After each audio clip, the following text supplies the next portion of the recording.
morning. I'm Helen Greenfield, an Associate Sister at Family Law in Partnership. When my colleague Elizabeth Fletcher and I came up with the idea of these talks, our aim was to draw together experts to share their views on topics that were of interest to us, both personally and that were relevant to the lives of our clients. I feel confident that the speakers that have kindly agreed to talk to us tonight will help us meet this aim. The idea for this particular talk is working for families, arose from a programme on BBC Radio 4 called Bringing Up Britain, which dealt with the issues modern-day families face. This particular issue, how work impacts on family life, resonated with us as a result of the huge effect it has on the work we do with our clients.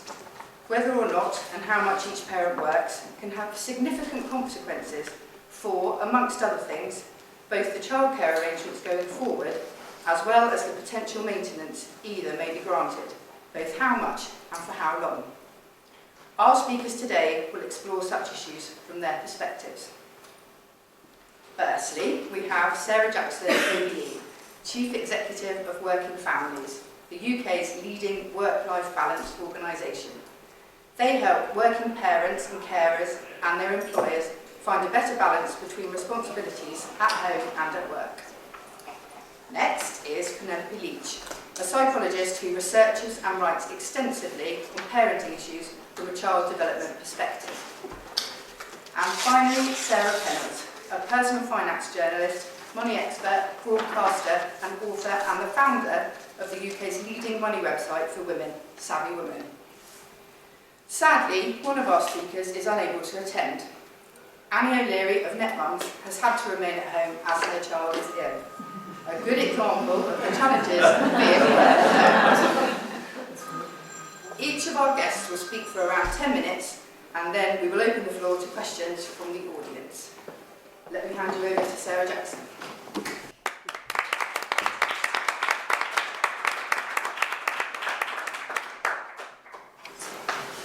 Thank you very much, and I'm very pleased to be here. Well, for 37 years, Working Families has been working on work-life issues, and our starting position is that it must be possible for earning the living which your family needs not to conflict with family life. I mean, it should be obvious. For families to thrive, the twin currencies of money and time are necessary, but particularly since the 80s, I would say, work has been increasingly dysfunctional.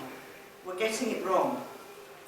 Many senior jobs are extremely well rewarded with cash, but at the cost of time, both in work and for a life outside work. And for many low-paid people, both are in short supply. In-work poverty has never been more of a problem, and many parents can keep the family afloat only by working at 2 or even 3 low-wage jobs. And across the board, increasing workloads and the intensification of work causes difficulties. And I'm going to talk this evening mainly about the annual parent survey that we do. It's called the Modern Families Index. And the index shows us that even when parents are able to work flexibly, workload and poor job work design translate into long working hours, increased stress and reduced well-being. So, what do we know about the impact of work on family today? Well, the Modern Families Index tells us that some things are changing for the better. Younger parents are more likely to share care from the generations before them, and indeed more care is being shared. And those actively engaged young fathers are not an invention of the weekend colour supplements, they are real. We also know that parents identify time as their highest priority. But for very many parents, family time is squeezed because work takes over. And parents are often putting in additional hours at work. I mean, in some cases, you will find that somebody who's contracted to do a 35-hour week is doing up to an extra 10 hours a week. I mean, that translates into almost 74 days a year. That is almost twice the annual holiday allowance in most organisations. So all too often, what's going on here is you've got unsustainable workloads. That's what's to blame. And working all of those extra hours creates tension and conflict. There are clear implications there for the well-being of parents and their families. So it's no surprise that a third of the parents we spoke to reported being burnt out, and many And so the trend we see is towards 2 full-time wages, continuing problems with workload, and then the impact which not just hours of work but work intensification has on the quality of family life, on the ability of parents to spend time with their children and with each other, and the increased incidence of behaviours likely to damage health, so not enough exercise, too much booze, no time to cook. And you think that when public health and the NHS budget is so high up on the public policy agenda, it's hard not to think that how we work should be in there with our policy makers. It really should be in the government sides. The other significant finding is the continuing mismatch between what couples want in terms of equality at home, with young fathers wanting to share in the child rearing, and what they're actually able to achieve. It's the young fathers, in fact, who are the most unhappy with their work-life balance, and they're most likely to blame their employer. And such a resentment at work is likely to be translating into poorer performance. So the picture we have is work is consistently impinging on family life. It's preventing parents from helping children with homework, for example, or putting them to bed. In fact, 40% of parents in the index say that that happens regularly. When we look at millennial parents, so those aged 16 to 35, they're the more likely to be both working full-time, they're more likely to be working flexibly, and they're more likely to be sharing care responsibilities. And what you then see is that they're really struggling to maintain those commitments. And it's those millennial parents who are particularly prone to burnout. And in addition, the millennials are the most likely to say that what they really like to do is to downshift. They're the most willing to take a pay cut to find a better balance. I think what strikes me there is that the idea of career progression characterised by long hours and by the sacrifice of family life, that's much less prominent in the mindset of that generation. When we look at women, we won't be surprised to see that work and childcare go absolutely hand in hand. So women remain far more likely than men to consider childcare responsibilities before they take a promotion or a new job. So over 60% of women strongly agree that they would need to do that, compared to about 36% of men. Although that still, I think, is a big percentage of men thinking about childcare before they move jobs. And I think this ties in very closely with the lack of advertised flexible working opportunities. Studies have shown that fewer than 10% of all quality job advertisements, that's defined as jobs that pay a full-time equivalent wage of only £20,000 a year. So fewer than 10% of quality job ads offer any form of flexibility at all. And what we also see is that over 1.5 million people, who are mostly women, are trapped in jobs below the level of their skills and experience, because that's the only way they can get the time that they need for their families. So they can't move on, they can't move up. And although we have this picture as well of fathers doing more, so more than 1 in 5 fathers now says that they share the care, and younger parents are most likely to report this, gendered work expectations absolutely still persist. So mothers remain the first port of call when childcare breaks down by a factor of 2 to 1. And it's also clear from the survey that mother's work is never done. So all parents in the survey say that they prioritise spending time with children when they get home from work. But you still get the traditional gender roles at home, because nearly half of mothers say, well, I get home from work and the first thing I do is some domestic chores. Whereas fathers, just under a quarter of fathers say they get stuck into the chores. So dad's more likely to go into something fun with the kids, mum's thinking guilt, what do I have to do to get them sorted out. I wanted to talk briefly about parents of disabled children, because the picture is far more acute for that group. We do a biennial survey of parents of disabled children. What that consistently shows is around a third of the respondents are not working at all. And of those, the vast majority dropped out because of their caring responsibilities. They've been out of work for at least 6 years, and they would like to return to work. Whereas those who are in work have mostly downshifted, they've turned down promotion, they've reduced their hours. So you can immediately see the impact of child disability on family incomes and on the life chances of the disabled child and of the child's siblings.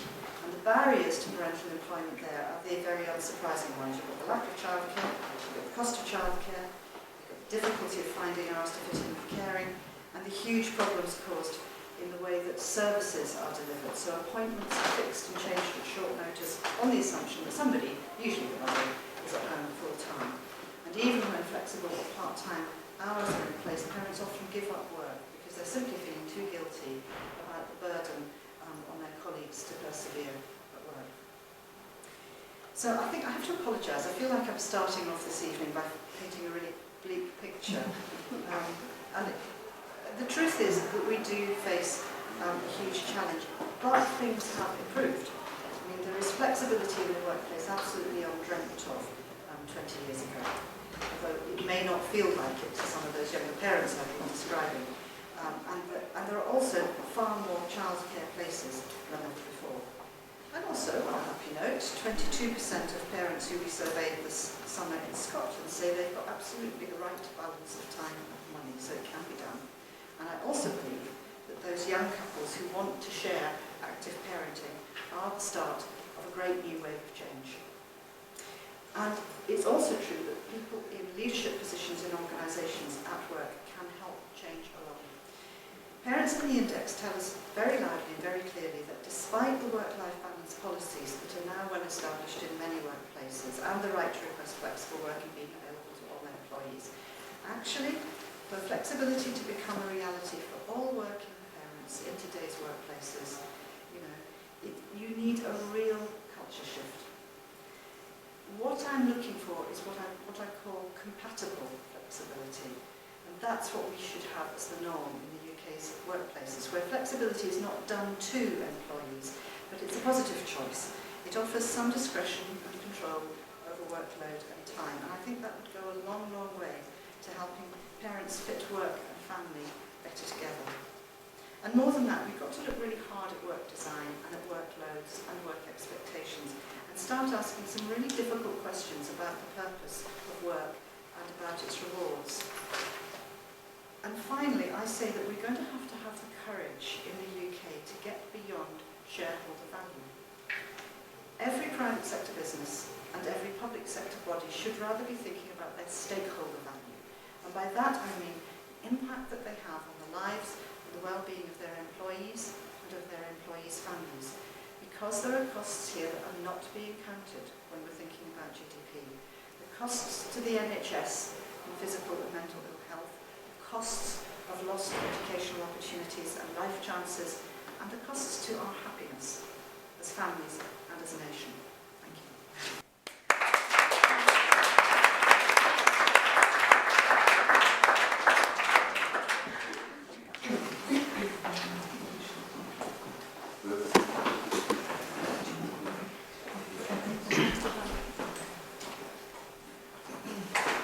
I always agree with everything Sarah says. So if I'm saying very similar things, don't worry about it. I do have a quite different starting point though, which is she was talking about the work impact on family life. I'm really going to talk about the family life impacts on work, which is kind of the other way around. Is work working for families? Well, I first have to ask myself, what work are we talking about and which families? To squeeze into a 10-minute slot, I'm going to confine myself to a definition of families as couples, don't care what gender they are, but couples with children at the point where work and families bump into each other, the work-life balance.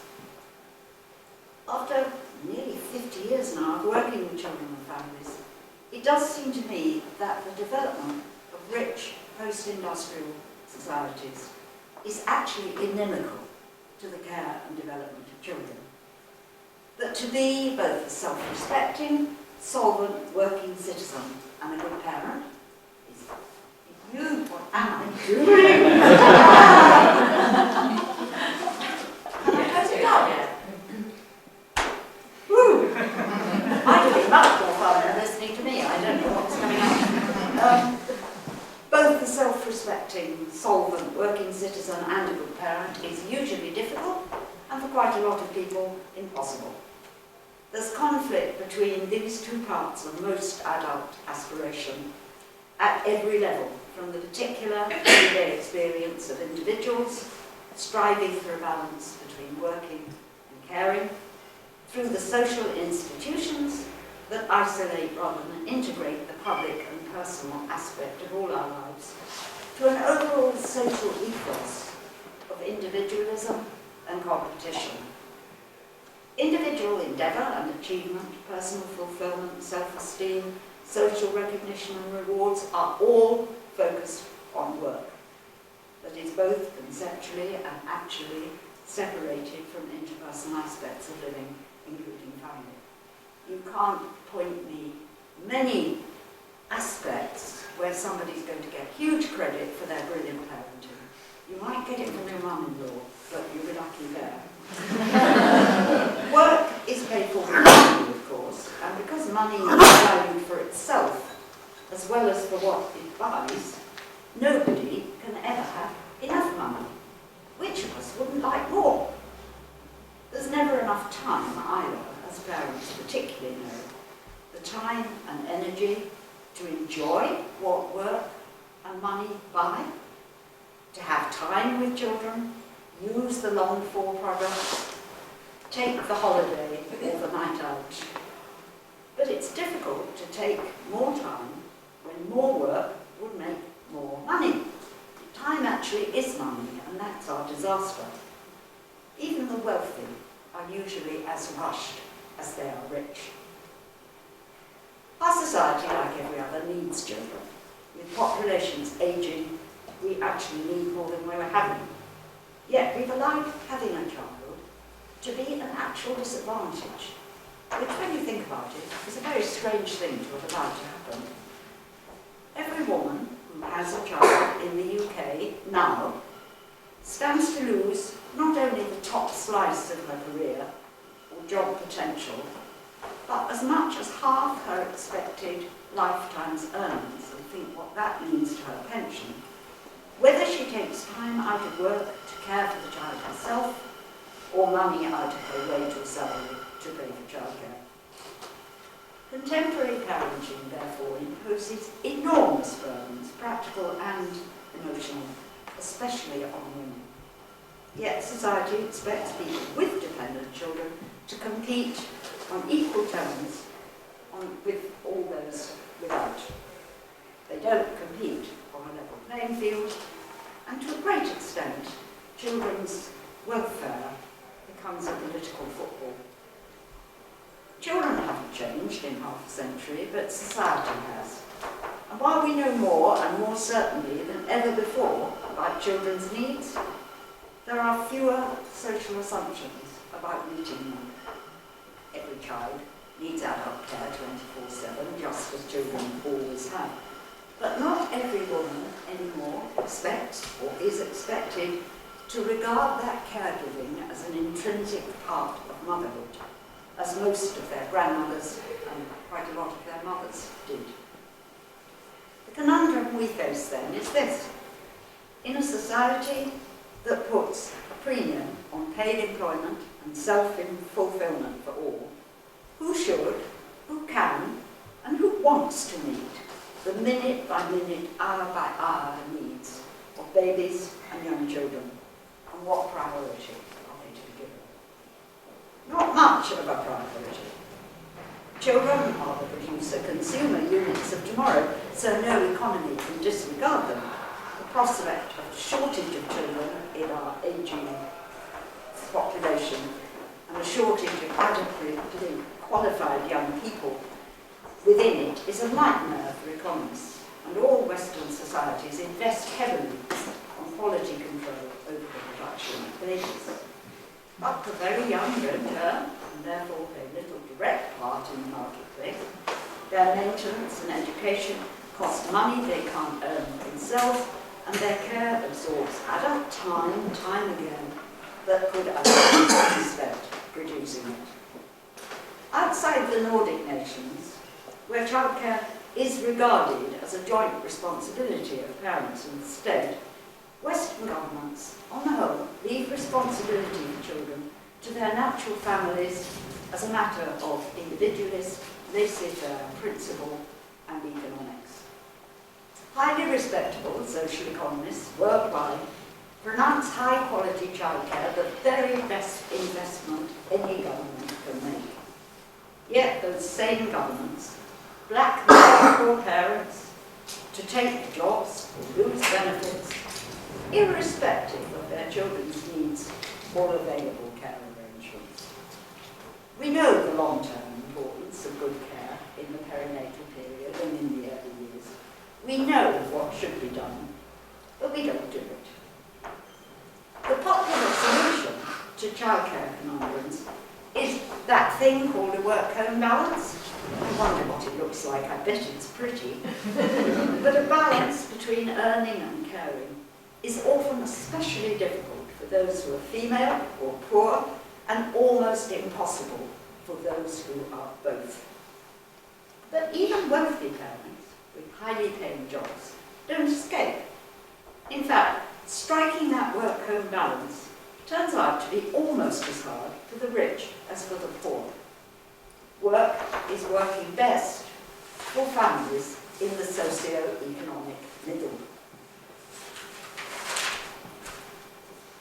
Findings from the Growing Up in Scotland study, Parks 20515, of mothers of 10-month-old children showed that mothers' perceptions of their levels of choice and control over their lives, their ability to balance different responsibilities and to work out their own time and flexibility since having a child, varied according to their levels of education, which in this study added up to their socio-economic status. A U-shaped distribution showed higher stress among both higher and lower educated mothers compared to mothers in the middle. Lack of access to social support accounted for around half the extra stress reported by women from both lower and higher education backgrounds. Less frequent contact with grandparents and less time to spend with friends was important to both groups. Among higher educated mothers, a well-paid, high-status job was not necessarily stress-free. Having to rely on formal childcare and having infrequent contact with friends were very important stressors, and that comes back to time again. How can I go out to supper when I haven't spoken to my 14-year-old since yesterday morning? This analysis is valuable for policy and practice because it begins to show that different forms of support benefit different social groups of mothers. Easier contact with professionals for less advantaged mothers, more flexibility and less competition for high-status mothers, more contact with grandparents and more time with friends for everyone. Combining working and caring is acutely stressful for many women, but that doesn't mean that women should not be mothers or that mothers should not work. Most modern economies could not survive without most women being in paid employment. Women now do as much as men, and sometimes more, whether they have children or not. Most of them want to. Let's bear in mind we're not talking about women as victims by putting them in the workplace. That being the case, it seems obvious that the conundrum could be most easily solved, working and caring rebalanced, by men doing as much as women in the home with children. Two people and one child may work. Mothers need to be in two places at once. They can't, but two parents can be in two places at once. Currently, very few do. And although those few are often portrayed as new men, married to professional women, they're actually, statistically speaking, mostly fathers who are young and poor, staying home with children so that their slightly higher earning wives can keep on working. Father involvement in all aspects of childcare is popularly regarded as a good thing, and it's sort of generally assumed that every mother would welcome it in her own family, women as victims again. Yet research findings, including my own from the Family's Children and Childcare Study, often find otherwise. When 1,201 mothers of 3-month-old babies in the Family's Children and Childcare Study were asked to select their ideal type of non-maternal childcare from a list, assuming that all types were equally available and equally affordable, less than half of 1%, 6 mothers out of 1,201, 6 mothers chose care by the father. In contrast, more than 100, 10%, chose a grandparent or a nursery, and 49, 7%, chose a nanny, and 26, 4%, chose a childminder. So fathers were dramatically bottoms. Data from the family courts, where separating couples battled for custody, suggests that many fathers would actually like to participate more fully in their children's care. But however good the marriage or partnership, not all mothers actually want them to. Again, let's be careful about women as victims. Carrying, birthing and breastfeeding babies is our most vital gender exclusive, and I count myself into this. And many women continue to guard their role as the child-rearing experts, even principal parents, within their families, even though they would of course welcome partners' participation with the hoover, or the cooking, or the shopping. This impacts gender issues in the workplace and in society as a whole, as well as in individual families. As long as caring for small children is a higher priority and a greater demand for women than for men, the scandals of sex discrimination in employment and differentials in pay will continue. Building in support tailored to particular groups of mothers would reduce the stress of working caring conflict, but not even then punish it for all.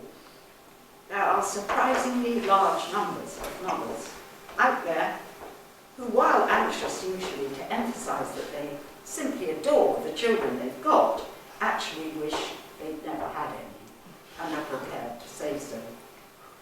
An anonymous woman writing on the feminist website named The Gender says, and I quote, "I don't think having children was worth it.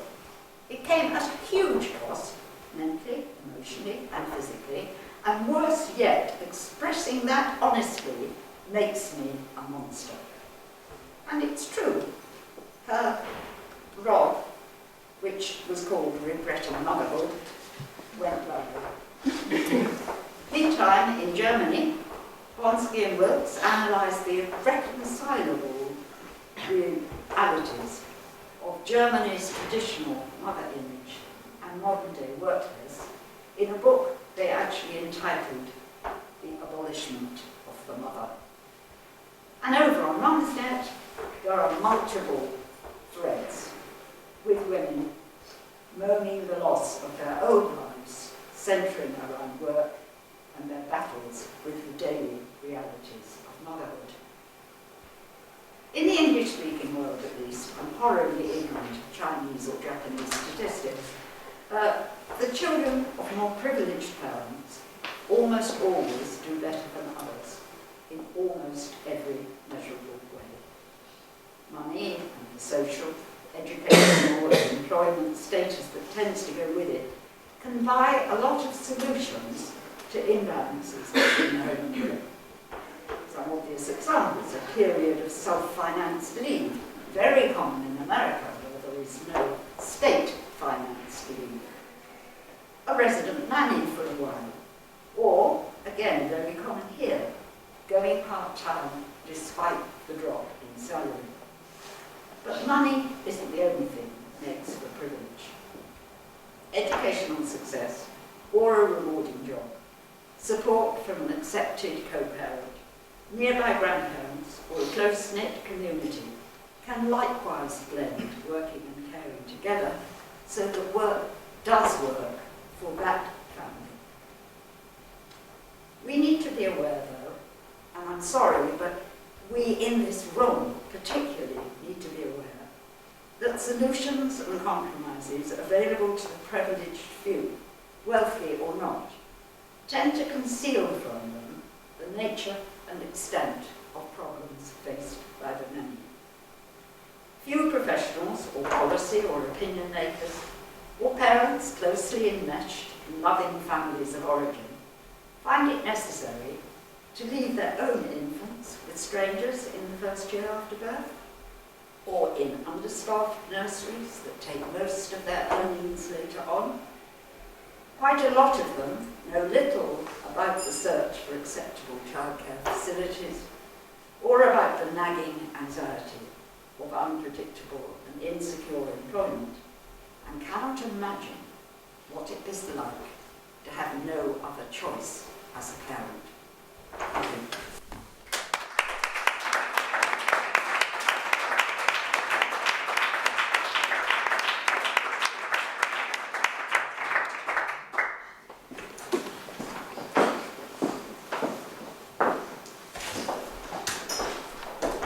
I'm going to look at this from a slightly different perspective.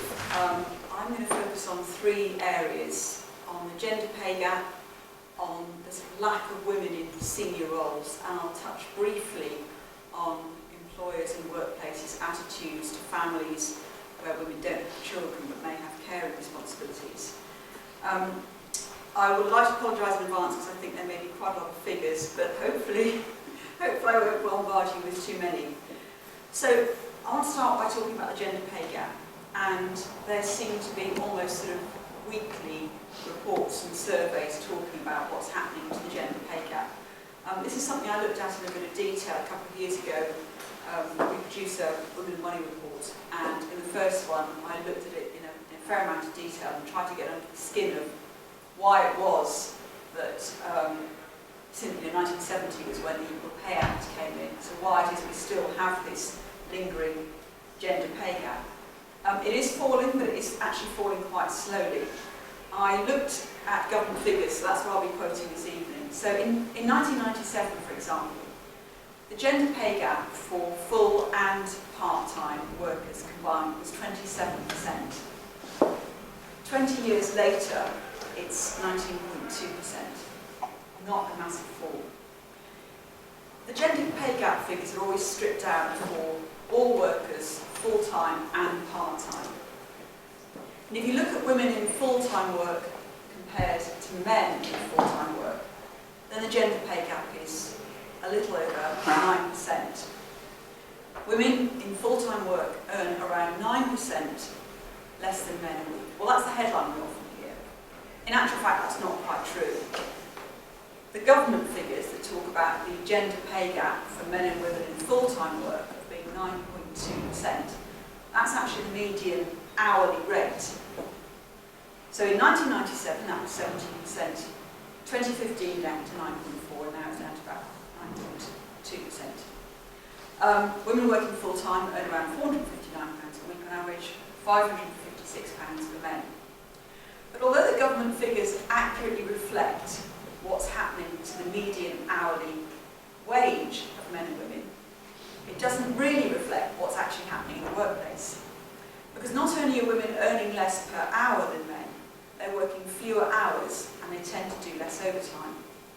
The most recent government figures I could get for this were the number of hours worked for 2013. So these show that women work on average 37.4 hours a week, men work 40.1. It's a difference of around 7%. So women are earning almost 10% less an hour on average, working for 7% less on average a week than men. And that's before you take into effect what they may not be earning in bonuses and what they might not be doing in overtime, because women tend to do less overtime than men as well. And I think if you look at those figures and how, although they have changed, there is still a gap, then you can see why, although there are some exceptions, it still makes sense for a lot of couples, for women, to take more time out of work when there's a child. And I know that we've had more flexibility in the last year or so, about shared parental leave, which I know Annie O'Leary was going to talk about in quite some detail, but the take-up of that has been very low on behalf of men. And it's partly, I think, for straightforward economic and financial reasons, and I think also partly because of perception of the damage it could do to the man's career. I did warn you I would bombard you with a few figures, so bear with me, I'm going to bombard you with a few more. There are some figures, because one of the things that's often said about the gender is that women tend to work in careers that don't pay as well as men. And there are some government figures that show over twice as many men as women are managers, directors and senior officials. There are only around 3% of men who work in the caring, leisure and other service occupations. And I mean here kind of on the shop floor or in the care home or in the hospital, not running it. That compares to 16% of women. There was a statistic that had as strong a gender difference, but the other way around, which was skilled trades. Now here, just 2% of women work in skilled trades compared to almost 15% of men. And if you look at things like the manual trades, like plumbers, electricians, carpenters, only 1% of those people who do that, only 1% are women. I always think that sweeping generalisations are A, fun and B, really dangerous, but as somebody who had a boiler fixed recently, a leaking tap and a locksmith out, it seems that men who do these jobs get paid far more than women who look after our parents when they're old and frail, maybe us when we're in hospital, or indeed our children. So as I said, when this gender pay gap exists, then it does make more sense for men to carry on working, in inverted commas, and for women to take the time out to look after children. There are some initiatives that we know are sort of in the pipeline that will be helping. So from April next year, companies that employ more than 250 employees will have to calculate their gender pay gap and then start publishing it from April 2018. And that kind of visibility and transparency, I think, will help, although it does mean obviously there'll be lots of companies that will be exempt from this legislation. I'm not trying to say by highlighting the gender pay gap that I think in all situations women should earn exactly the same as men and take home exactly the same as men. Because there are other reasons why men earn more. As I said, women may want to work less in some situations, may want to work fewer hours. But I do think that we need to sort of stop being coy about the gender pay gap and really address what it does to the way parents and non-parents decide to work. I think some initiatives like the gender pay gap reporting may force some companies to confront what's in front of their noses, but for various reasons has never actually made it onto the agenda. The second area I want to talk about is this idea, the issue of women in senior roles, which is something else that has also received a lot of publicity and has gained some real momentum in recent years. This is something that I'm personally very interested in through some work that I've done on my website, which I'll explain a little bit later on. But this isn't really about, I think, doing the right thing. And it's certainly not about women having the chance to have CEO or MD or director on their business cards, lovely though that can be. It's so that employers and workers can shape a different way of working. Part of the way I think we can increase the number of women in senior roles, as well as doing things like develop the pipeline, is by highlighting some of the role models we already have. And this is where my own experience on my website comes into play. One of the things that I've done is I've got a video series which is called Leading Women in Finance, which kind of does what it says on the tin. I've just interviewed a number of women who are already doing senior roles in financial services. And I started doing this about a year or so ago because I think it's about 18 months or so ago I found out that a woman, Inga Beale, runs Lloyd's of London, the Lloyd's market, and I didn't know that. And then I found out that a woman, Tracy Garrard, runs First Direct Bank, and I didn't know that First Direct Bank had a woman as a CEO. And I kind of figured that if I didn't know this, and I worked in financial services, then I guessed other people didn't know that as well. And so part of it is about actually highlighting that there are some women already doing senior roles. I was looking at some research earlier today that was compiled by a recruitment firm called Babcock & Clark, and they took a detailed look at the issue of women in in leadership about a year or so ago. And they found that whereas women in lower paid roles and those who are starting out in their career didn't see much inequality of opportunities, once you started asking women who earned around £60,000 a year or more, the perception really changed. And one of the things that they said that was holding them back, women who were working in financial services, was a lack of female role models. 26% said they felt this was part of the reason why they didn't see it as being for them or why they hadn't progressed. There were some other more popular answers, the biggest one being unconscious bias, which may not be a surprise. 57% said that. And interestingly or worryingly, negative perceptions of senior male staff. 32% thought that was an issue. So as I said, I've been doing this series of videos interviewing women like Leslie Titcombe, who's the Chief Executive of the Pensions Regulator, very much in the news at the moment, and also Victoria Keeland, who's the Chief Cashier of the Bank of England, responsible for banknotes. And what was really interesting was hearing from them a little about what the workplace was like when they started out their careers and the kind of challenges that they still feel that maybe they or indeed others face. And I mean, some of the stories of the dark days of the kind of 1970s are kind of, I mean, they'd be funny if they weren't so serious. One person I interviewed was saying that she worked in an American bank at the time, and one of her colleagues, a female colleague, turned up to work in a trouser suit. And one of the senior managers said to her, basically, can you go and have a word with her, because I think she thinks she's playing a baseball game. Another one said that he couldn't understand, didn't like the idea of having women in senior roles because he thought that basically it would mean that none of them would show up for more than a few days a week, and they'd all want to sort of immediately run home as soon as there's an issue with their children. I mean, not quite his words, but certainly sentiment. And I'm afraid in some places it still is frowned upon. If women, or indeed men, but especially women, leave work at 5 or earlier because they want to look after their children, no matter how early they've started and what work they may do at home. There is a slight rolling of the eyes or a sort of shrugging of the shoulders if a woman has to take her child to the doctor. This has been touched on in greater detail by Sarah and in fact by the other panellists, but I agree that the idea that the working day and idea of the working environment is far too fixed. And part of the reason why I think it's so important to get more women into senior roles is so that we can actually have a different look at the way we work. There's no point in having more women in senior roles if all we do is get them to reproduce the way we work at the moment. But what is interesting, I guess, about the way the debate is going at the moment is, whereas when this first started out, it was all about doing the right thing, I think now many people recognise there's a good business case as well.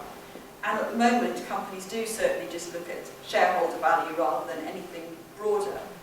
But even shareholder as a recognising the benefit. So earlier on this year, there was the Treasury Charter Initiative, which was preceded by a report by Jane Angardi, Chief Executive of Virgin Money. And the Treasury Charter, for those of you who aren't familiar with it, I'm sure many of you are, but basically that asks companies to commit to having a certain number of women and making someone responsible for women in senior roles, particularly on the executive committee, and for one person to be named and take responsibility, and also for their pay or their performance pay, or an element of it to reflect that. Now, just to pull out a couple of figures that she mentioned in her report, she was saying that in financial services, 2 million people work in financial services. They focused on 200 firms and found that women only make up 14% of those on executive committees. In terms of the business case, Credit Suisse reported the average return on equity of companies with at least one woman on board between 2006 and 2012 was 16%, 4 percentage points higher than those of companies with no women on board. McKinsey's research showed companies with top quartile representation of women on executive committees generally perform better than companies with no women at all at the top. There is definitely recognition now that there is a business case for doing this, but I think that the business case has also got to be linked hand in hand, arm in arm, with an opportunity to change the way we work. We don't want to just reproduce the way that people are working now. The last thing I want to talk about very, very, very briefly, and I'm aware at the time, is the idea of what we think of as family. Not all women can have children, not all women want children, not all men do either.